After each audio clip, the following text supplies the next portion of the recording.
오늘 설교 본문은 방금 말씀드린 대로 예레미야 48장 36절에서 끝절인 47절까지입니다.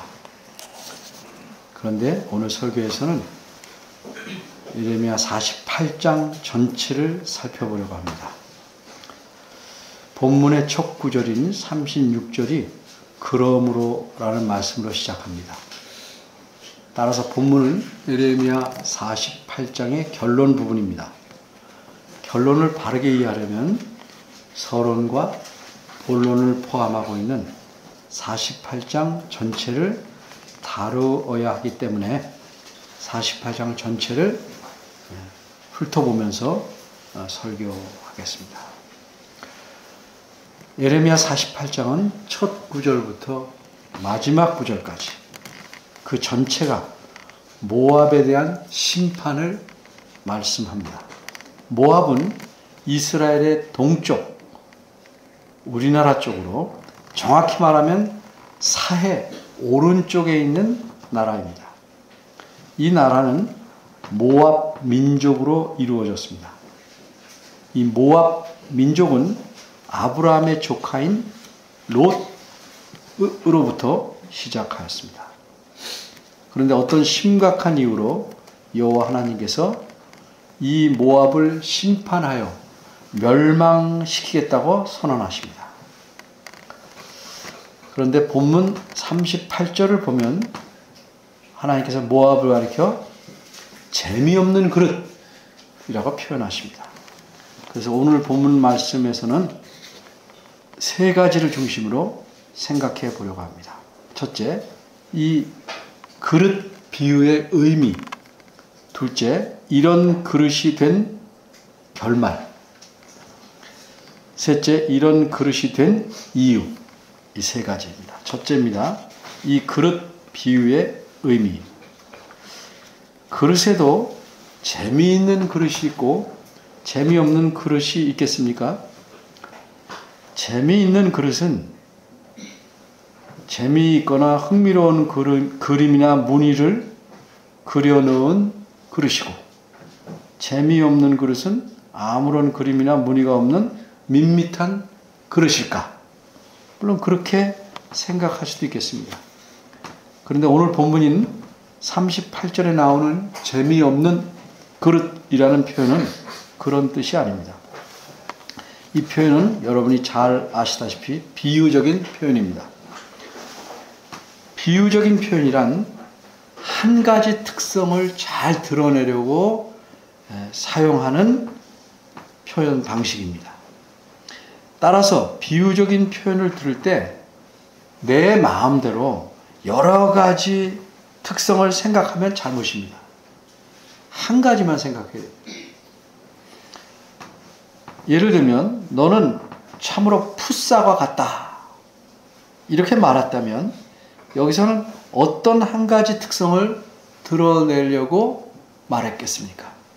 일반적인 얘기입니다.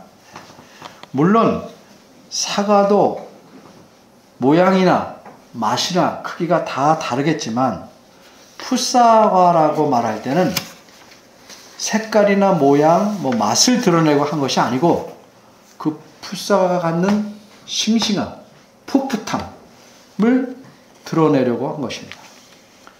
이런 비유적인 의미를 바르게 이해하지 못하면 엉뚱한 오해를 할 수 있습니다. 예를 들어보겠습니다. 어떤 사람이 다른 사람에게 정말 네 코는 개코구나 이렇게 말했다면 그것은 마치 개가 그러하듯이 냄새를 잘 맡고 알아맞힌다는 뜻일 뿐입니다. 그런데 이 말을 들은 사람이 개도 여러 종류가 있는데 나를 족보가 있는 멋진 개가 아니고 그냥 일반 개처럼 취급하다니 이건 내게 대한 모욕이다. 이렇게 화를 낸다면 그 사람은 언어를 이해하는데 심각한 문제가 있는 사람입니다. 그러면 이제 재미없는 그릇이라는 비유는 무슨 의미인지를 알아보겠습니다.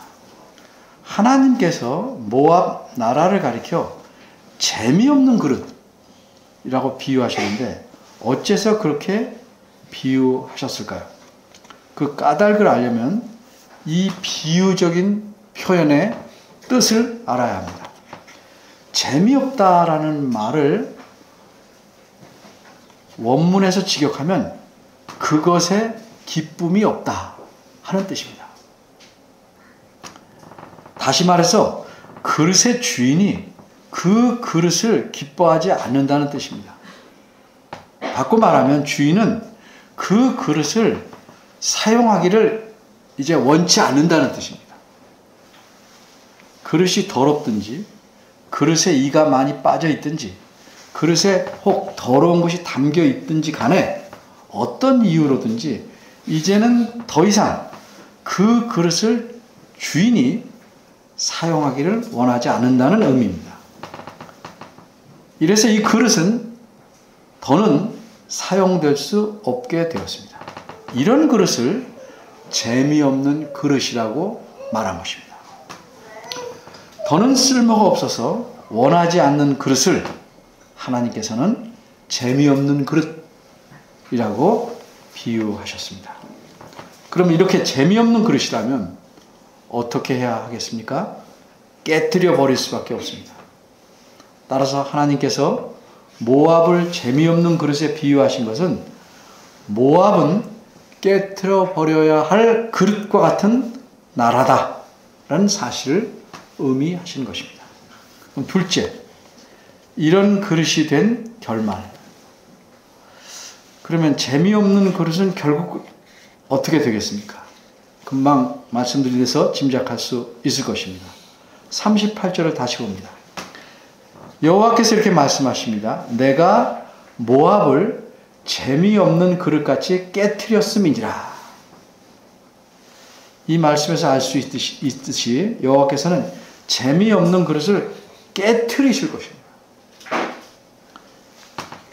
여기서 말씀하는 그릇은 집어 던져도 깨지지 않는 알루미늄 그릇이나 조금 찌그러지기만 하는 쇠 그릇이 아닙니다.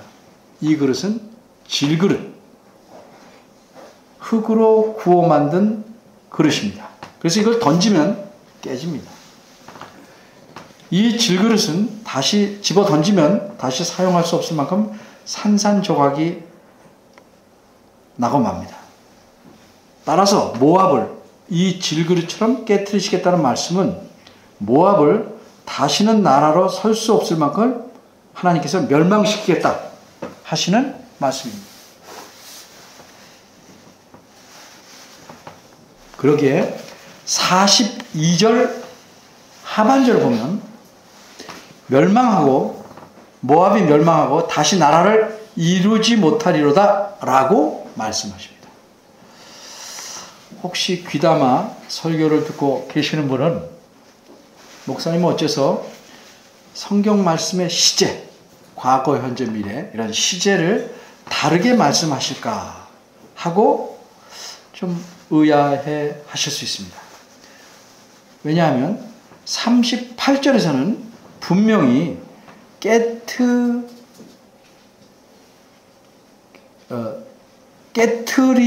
깨트렸음이니라 이렇게 과거로 말씀하셨는데 목사님은 계속해서 깨트리실 것이다 뭐 이렇게 말씀하는 거야. 이런 의문을 가져야 됩니다. 설명하겠습니다. 여호와께서 에레미야 선지자를 통해 이 말씀하실 때는 아직 모압이 멸망하지 않은 때입니다. 아직 깨트려지지 않은 때입니다. 학자들에 의하면 모압은 주전 582년에 바벨론에 의해서 멸망합니다. 다시 말해서 모압은 유다와 예루살렘이 멸망한 586년 멸망했는데 그 후 4, 5년이 지나서 멸망합니다. 그리고 모압의 멸망에 관한 이 말씀은 모압이 멸망하기 전 적어도 20년 전쯤에 말씀하신 것입니다. 그런데 이렇게 예언의 말씀하실 때 성경은 마치 이미 과거에 일어난 일처럼 말씀합니다. 그 이유는 앞으로 있을 일을 과거에 이미 일어난 일처럼 확실하게 앞으로 있을 일이 이루어질 것이다 하는 사실을 강조하기 위해서입니다. 이런 식의 표현 방법이 성경에 나타나는, 특별히 하나님께서 앞으로 하실 일을 말씀하기 위해 확실하게 이루신다는 사실을 말씀하기 위해 사용하는 독특한 표현입니다. 그래서 이렇게 미래의 일을 과거에 일어나 버린 듯이 표현하는 방식을 예언적 과거라고 말합니다. 따라서 38절에서는 깨트렸다 라고 과거로 말씀하셨지만, 저는 여러분의 이해를 돕기 위해서 아직 멸망되지 않았으니까 깨트리실 것이라 라고 미래로 표현하고 있는 것입니다. 그러면 모압은 깨어진 그릇처럼 산산조각이 나서 다시는 일어날 수 없을 만큼, 깨어진 그릇이 붙을 수가 없잖아요. 다시는 나라로 설 수 없을 만큼 완전히 멸망할 수밖에 없는가? 모압이라는 나라가 그렇게 약한 나라였을까? 그렇지 않습니다.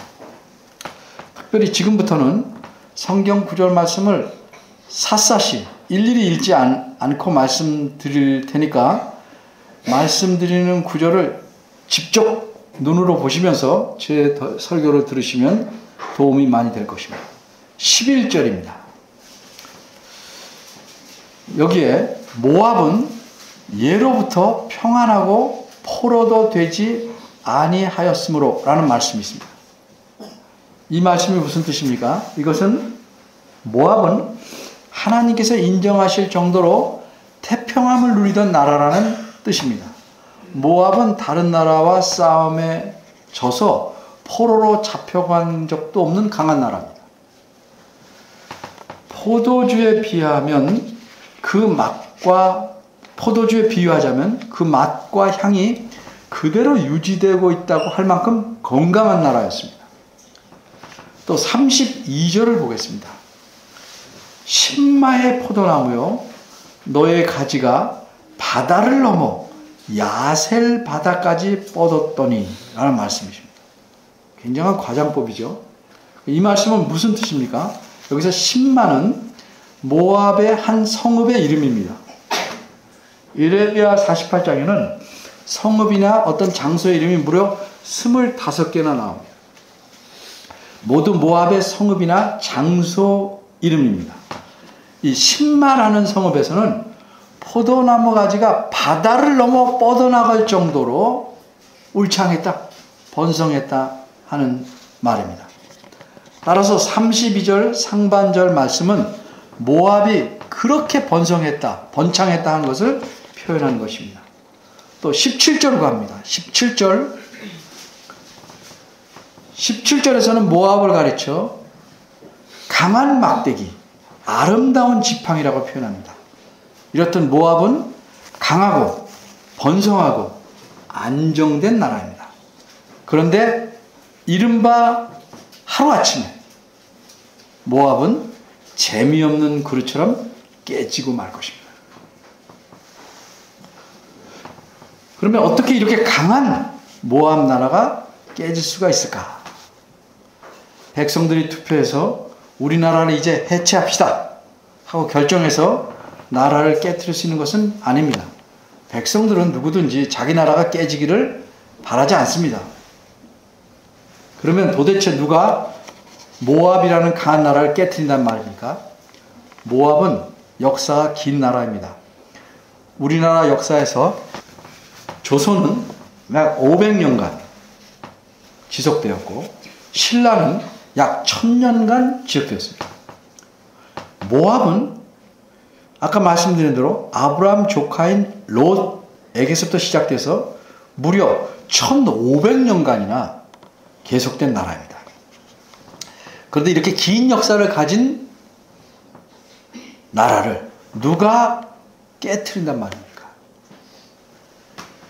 재미없는 그릇을 그 주인이 깨뜨려 버리듯이 나라도 그 주인이 깨뜨려 버립니다. 나라의 주인이 누굽니까? 왕입니까? 아닙니다. 이 세상 모든 나라의 진정한 주인은 하나님이십니다. 하나님은 나라를 세우기도 하시고 깨뜨리시기도 합니다. 그래서 15절에서는 여호와 하나님을 가리켜 뭐라고 말씀하냐면 만군의 여호와라 일컫는 왕이다, 이렇게 말씀합니다. 하나님은 온 세상의 모든 것을 자신의 선한 뜻대로 다스리고 이끌어 가시는 왕이십니다. 온 세상의 왕이십니다. 그러게 어떤 나라를 재미없는 그릇이라고 판단하시면 그 그릇은 깨뜨려 버리실 겁니다. 하나님께서 깨뜨리시기로 작정하시면 하나님의 손아귀에서 누구도 어느 것도 벗어날 수 없습니다. 9절입니다. 모압에 날개를 주어 피하게 하라 하는 말씀이 있습니다. 이 말씀이 무슨 뜻입니까? 모압에게 날개를 주어서 모압이 날개를 달고 피한다고 해도 내가 쫓아가서 결국은 멸망시킬 테니 모압은 멸망을 피할 수 없을 것이다 하는 뜻입니다. 9절 하반절을 보면 하나님께서 모압을 얼마나 철저하게 멸망시키실는지를 이렇게 말씀합니다. 그 성읍들이 황무하여 거기 거하는 자 없으리라. 그러면 하나님께서는 어떻게 모압을 재미없는 그릇처럼 깨뜨려 버리십니까? 직접 깨뜨리시는가 아니면 다른 방법을 통해서 깨뜨리시는가? 하나님께서는 이번에는 모압보다 더 강한 자를 보내서 모압을 멸망시키시려고 합니다.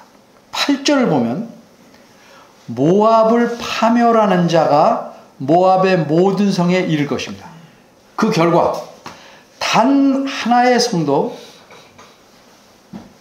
멸망을 면하지 못할 것입니다. 이뿐만 아니라 모압의 골짜기든지 평원이든지 사람이 사는 곳은 어디든지 파멸될 것입니다. 18절 하반절입니다. 모압의 철벽과 같은 요새들도 파멸하는 자가 와서 무너뜨릴 것입니다. 또 14절입니다. 모압에서 전쟁에 진 적이 없는 용사라고 할지라도 맥없이 무너지고 말 것입니다. 그래서 모압의 성읍들은 모두 불에 타서 연기가 되어 하늘로 올라갈 것이고 모압이 자랑하던 엘리트 청년들은 모두 살육당하고 맙니다. 20에서 24절입니다. 하나님께서 더 강한 자를 통해 모압을 심판하심으로 그 심판은 모압의 모든 성읍에 이르게 될 것입니다. 껑충 뛰어서 40절입니다. 강한 자는 마치 독수리처럼 날아와서 그 날개를 펴고 모압 위에 내려앉아 먹이를 먹듯이 모압을 먹을 것입니다. 그래서 모압은 황폐해질 것입니다. 25절입니다. 뿔과 팔은 권위와 힘을 상징하는 표현입니다. 모압은 뿔이 잘렸고 팔이 부러졌습니다. 그래서 모압은 이렇게 망합니다. 하나님께서 모압을 그렇게 철저하게 멸망시키실 것입니다. 모압보다 강한 나라를 보내셔서 그렇게 하실 것입니다. 그러니 누가 이 하나님의 심판을 막을 수 있겠습니까? 마침내 모압은 소돔과 고모라처럼 영원히 멸망할 것입니다. 지금도 모압 없습니다. 영원히 멸망했습니다. 셋째, 이렇게 재미없는 그릇, 멸망할 수밖에 없는 그릇, 이런 그릇이 된 이유는 무엇인가? 이게 중요합니다. 그렇게 강하고 번성하고 평안하던 나라를 오랜 세월 잘 살아오던 나라를 하나님께서 재미없는 그릇으로 판단하신 이유가 무엇이냐? 그래서 멸망시키신 이유가 뭐냐? 이걸 우리가 살펴보겠습니다. 12절입니다. 하나님께서 말씀하시기를 그릇을 기울일 자를 보내시겠다 말씀합니다. 모압은 그 안에 담긴 물건을 이것저것으로 옮겨 담지 않고 그대로 담고 있어서 맛과 향을 잘 유지하고 있는 포도주 같은 나라입니다. 그런데 하나님께서는 그 그릇을 기울여서 그 안에 담긴 포도주를 쏟아내고 그래서 그 그릇이 비게 하고 다시는 포도주를 담을 수 없도록 그 그릇을 부숴버리겠다고 말씀합니다. 어째서 모압은 이렇게 재미없는 그릇과 같은 신세가 되었고 그래서 깨져야만 합니까? 그 이유가 뭔지 아십니까? 한마디로 교만이에요. 교만은 특별히 여러분이 잠언에서 잘 보시다시피 하나님께서 가장 미워하고 싫어하시는 것 중 하나입니다. 그러나 불행하게도 교만은 사람에게는 마치 그림자와 같이 늘 붙어 있습니다. 사람이 있는 곳에는 반드시 교만도 함께 있습니다. 그래서 사람이 털어도 다 털어낼 수 없는 것이 교만입니다. 사람은 이렇게 교만과 함께 사는 존재입니다.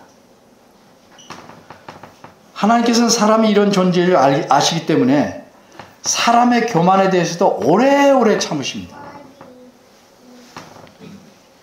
만일 하나님께서 사람이 교만의 싹만 보여도 그 사람을 멸망시키신다면 누가 하나님 앞에 살아남을 수 있겠습니까? 하나도 없습니다. 하지만 이렇게 오래 참으신다고 해서 사람이 교만하기를 하나님께서 정하신 한계를 넘어서면 하나님께서는 그를 개인은 물론이고 사회든 나라든지 가차없이 심판하십니다. 이게 모든 역사에서 성경에 기록된 모든 역사에서 하나님께서 보여주신 원칙입니다. 그러면 이토록 하나님께서 증오하시고 선을 넘으면 멸망시키는 원인이 되는 교만이라는 게 도대체 무엇인가? 사람은요, 한꺼번에 어떤 실체든지 한꺼번에 그 실체의 모든 것을 다 볼 수 없습니다. 그래서 사람이 늘 착각하는 게 하나를 보고 전체를 평가하려고 합니다. 그게 맞는 경우도 있는데 그건 한 부분입니다. 내가 싫어하는 한 부분을 보면 그것 때문에 전체를 싫어하는 것 잘못된 겁니다. 내가 보는 좋아하는 거 하나 때문에 전체를 좋게 보는 것 그것도 잘못된 겁니다. 이거는 매우 조심해야 됩니다. 사람은 나도 너도 한 부분밖에 못 본다. 그러기에 사람은 겸손함으로 가장된 교만에 잘 속습니다. 친절하고 인사 잘하고 예의 반듯하면 교만하지 않은 줄 압니다. 교만할 수 있습니다. 반대로 뻣뻣하고 무뚝뚝하면 교만하다 라고 착각해도 합니다. 아닙니다. 교만하지 않지만 잘 훈련되지 않아서 뻣뻣하고 무례하게 나타날 수도 있습니다. 그러나 하나님은 사람의 중심을 보시기에 교만을 위장하는 그 위장술에 속으시거나 사람의 겉모습만 보고 교만하다고 판단하시지 않습니다. 하나님의 눈은 정확합니다. 42절입니다. 모압이 여호와를 거스려 자만하였으므로 멸망하고 다시 나라를 이루지 못하리로다 라는 말씀이 나옵니다. 이 말씀이 무슨 뜻입니까? 모압이 멸망하는 원인이 자만이라는 뜻입니다. 자만이 뭡니까? 우리가 잘 아는 바대로 자만은 교만을 가리키는 또 다른 표현입니다. 같은 뜻입니다. 그런데 자만 혹은 교만이 무엇인지를 알려면 이 구절 42절의 한 부분을 원문에서 직역해 봐야 합니다. 모압이 여호와를 거스려 자만하였으므로, 이 문장은 우리말에서 번역을 부드럽게 하려고 풀이해 놓은 문장입니다. 이 직역이 무슨 뜻인지 알아야 됩니다. 이렇게 풀이된 문장으로 읽으면 모압이 여호와를 거스려 자만하였으므로가 이게 풀이된 문장이기 때문에 모압이 여호와에게 거역하여 교만하였다라고 이해될 수 있습니다. 그래서 교만이라는 것은 여호와를 거역하는 것이다, 이렇게 볼 수도 있습니다. 물론 일리는 있습니다. 교만하면 여호와를 거역합니다. 그런데 여호와를 거역하는 것은 교만한 자가 보이는 행동입니다. 교만 그 자체는 아닙니다. 이거 구별되시죠? 네. 거역하는 행동을 보이면 교만이 나타난 거지, 안에 있는 그 교만은 아니라 이 말이죠.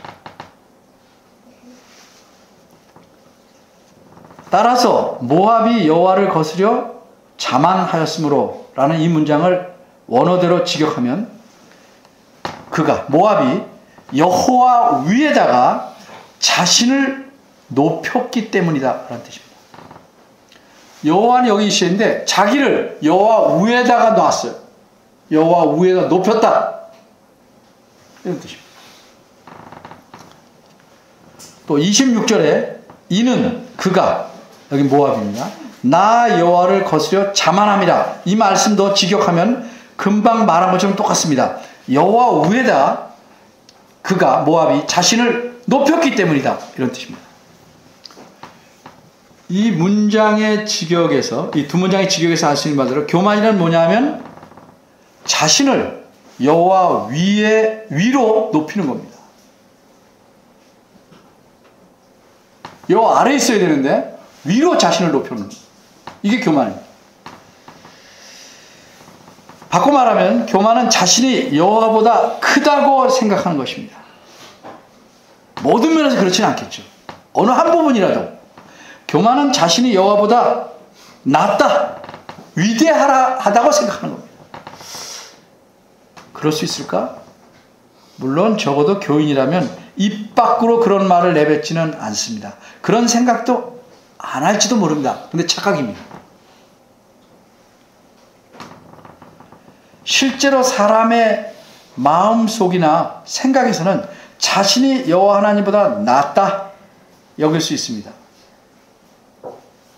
정말 그럴까요? 자기가 낫다고 생각하기 때문에 여호와께서 성경에서 하신 말씀을 안 듣는 겁니다. 이게 지혜롭다 이렇게 해야 된다 그러는데 안 듣는 이유가 뭐예요? 그거보다 내 생각이 옳다는 거죠. 더 낫다는 거죠. 그래서 여호와 말씀을 무시하는 겁니다. 이것, 즉 자신이 하나님보다 어떤 면에서든지 조금만 한두 면에서라도 낫다고 생각하는 것, 이것이 곧 교만입니다. 이게 교만의 본질입니다. 물론 모든 면에서 낫다고 생각하는 인간은 없죠. 미친 사람 외에는.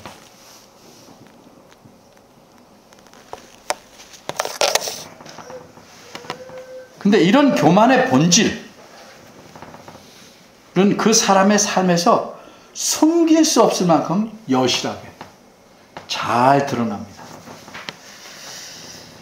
자신이 여호와보다 크다고 생각하기 때문에 자기보다 못하다고 생각할 때는 여호와의 말씀에 순종하겠습니까?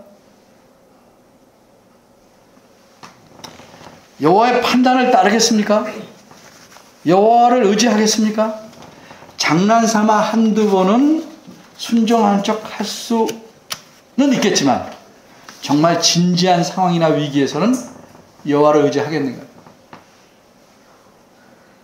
교만한 사람은 결코 그럴 수 없습니다.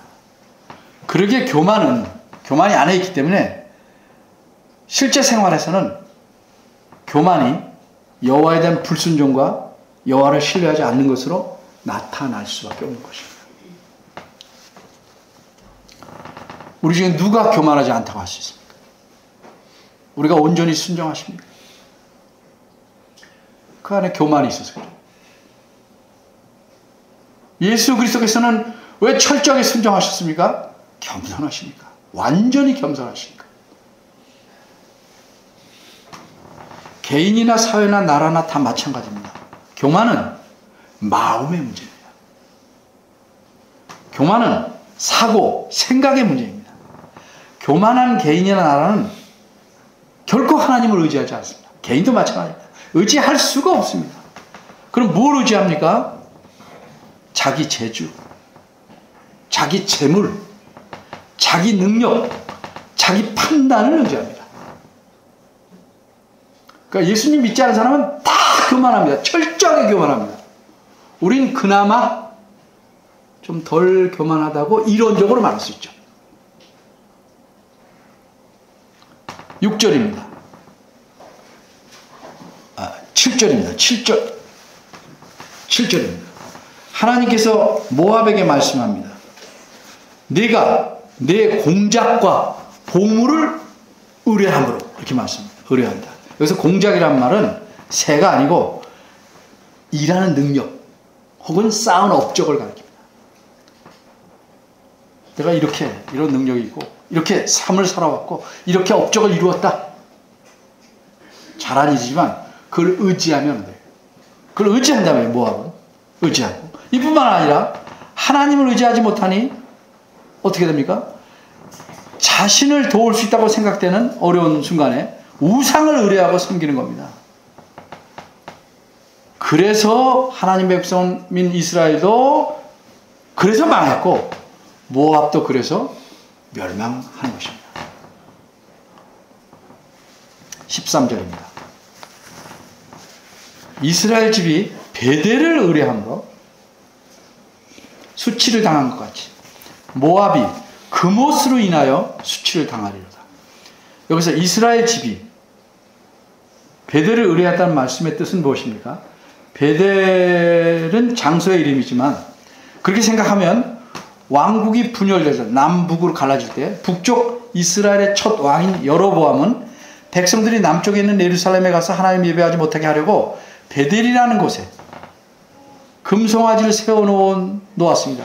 이 사건을 염두에 두고 하신 말씀입니다. 여로보암 왕은 베델에 금송아지를 만들어서 세워두고 이것을 애굽에서 너희를 구원한 신이다 라고 하면서 섬기게 했습니다. 열왕기상 12장 25절부터 나옵니다. 이래서 북쪽 이스라엘 나라가 전체적으로 우상을 숭배하게 되었습니다. 그 결과 북쪽 이스라엘은 하나님께서 참고 견디고 경고하고 했지만 결국 멸망하고 말았습니다. 그런데 베델을 조금 다르게 생각하는 학자들의 의견도 있습니다. 저는 그렇게 생각하지만 그 학자들의 의견이 맞지 않다고 생각하지만 그 의견을 말씀드리면 베델은 그 당시 이스라엘 북쪽에 시리아라는 나라나 근동 지역에 섬기는 신의 이름인데 이 신을 이스라엘에 섬겼다고 주장하는 학자들이 있습니다. 성경과 좀 먼 얘기지만 어쨌든 장소로 생각하든 신으로 생각하든 베델을 섬겼다는 거죠.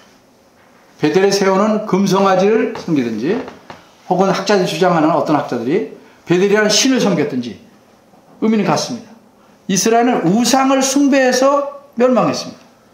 모압도 그모스는 모압이 섬기던 신의 이름이에요. 그모스라는 우상을 섬김으로 망하게 될 것이다 하는 의미입니다. 왜 우상을 섬깁니까? 교만. 하나님이 더 낫다고 생각하지 않는 거죠.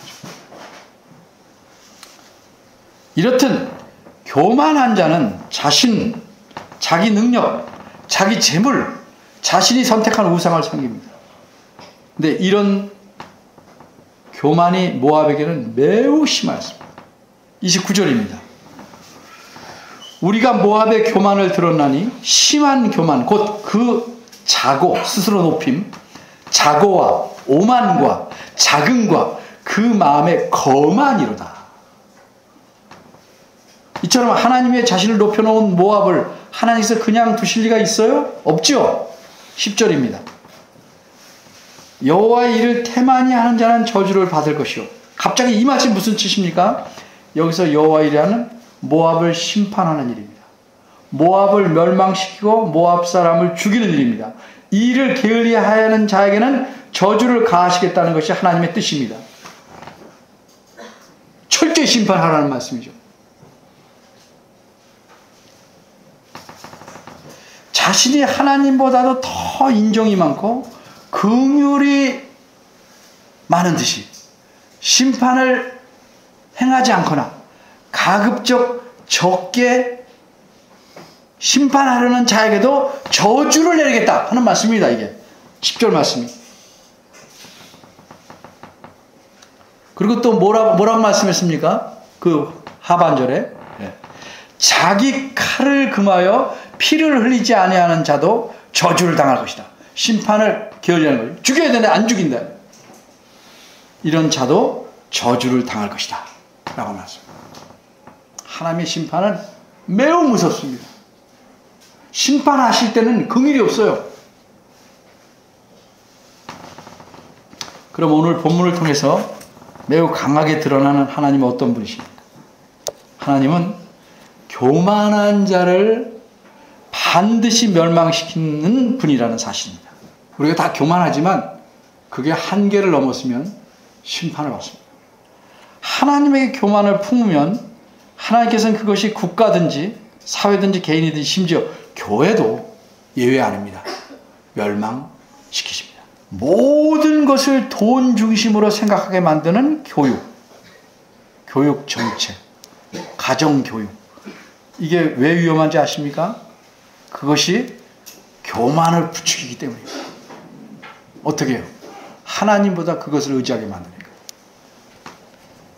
하나님보다 돈을 의지하게 만들기 때문입니다. 그래서 사람들은 어려울 때일수록 하나님의 도움을 구하려 하기보다는 돈 생길 곳만 구하려고 합니다. 여러분, 우리가 얼마나 약하고 어떤 의미에서 교만한지 아십니까? 몸이 아프면 약을 먹어야 하잖아요. 힘들고 어려울 때는 성경을 읽어야 하잖아요. 그래야 위로를 얻잖아요. 근데 힘들다고 성경 안 읽습니다. 그죠? 우리 대부분 그렇잖아요. 평안할 때는 열심히 성경 읽는데 힘들고 어릴 때는 성경이 내 마음에 안 들어온다고 안 읽어요. 굉장한 모순이죠. 그렇게 가르치고 그렇게 나가면 우리 마음이 점점 더 교만해집니다. 어쩌면 우리가 이 사회에서 살기 때문에 우리 마음과 사고 구조가 이미 교만에 익숙해져 있는지 모릅니다. 모든 것을 경제 논리로 풀어가려는 발상, 매우 위험한 생각입니다. 교만에 빠져서 망하게 만드는 지름길이 되기 때문입니다. 그래서 교회도 정신 차려야 합니다. 교회도 경제 논리에 매여 있는 경우가 많습니다. 돈이 있어야 하나님의 일을 할 수 있다고 자꾸 생각합니다. 교회는 하나님보다 사람 자신을 높이려는 모든 교만에 반대해야 됩니다. 그리고 그런 잘못을 지적할 수 있어야 합니다. 핍박을 각오하고 바른 길을 제시해야 합니다. 그렇지 않으면 교회도 세상과 함께 타락해서 하나님의 손에 의해 멸망할 수밖에 없습니다. 우리나라가 왜 이렇게 타락했습니까? 가장 큰 이유, 원인은 교회의 타락입니다. 교회가 그렇게 살지 않고 하나님 중심으로 세상에 대해서 바른 말을 하지 않습니다. 교회도 경제 논리로 흘러갑니다. 내가 교만하게 살면서 남을 지적하는 건 앞뒤가 맞지 않죠. 그래서 내 안에 교만을 누르고 깎아내야 합니다. 우리 다 교만해요. 근데 한계를 넘지 않도록 부지런히 깎아내야 돼요.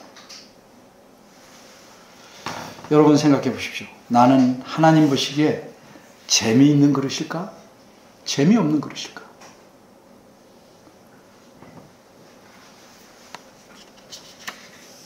재미없는 그릇이라면 나는 깨져야 합니다. 그러나 지금은 그럴지라도 내 마음의 교만을 회개하고 깎아내고 베어버리면 하나님은 우리를 치료하십니다. 마지막 구절에 이런 말씀이 우리에게 소망을 줍니다. 내가 말이래 모압의 포로로 돌아오게 하리라. 하나님의 긍휼이 여기에 담겨 있습니다. 아무쪼록 우리 모두 하나님께서 기뻐하셔서 필요한 것에 잘 사용되는 그릇이 되기를 바랍니다. 기도하겠습니다.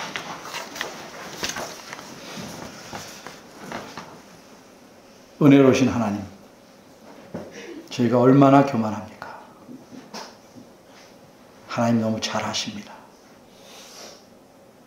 이 교만이 더 자라나지 않도록, 퍼지지 않도록 나를 복종시키고 늘 하나님 앞에 겸손하게 무릎 꿇고 사는 저희들 되기 원합니다. 세상 사람이 뭐라 하든지, 주변에서 뭐라 하든지 우리는 하나님 앞에 반듯하게 겸손하게 살기를 원합니다. 주께서 저희를 긍휼히 여겨주시고 도와주옵소서. 예수님 이름으로 기도합니다. 아멘.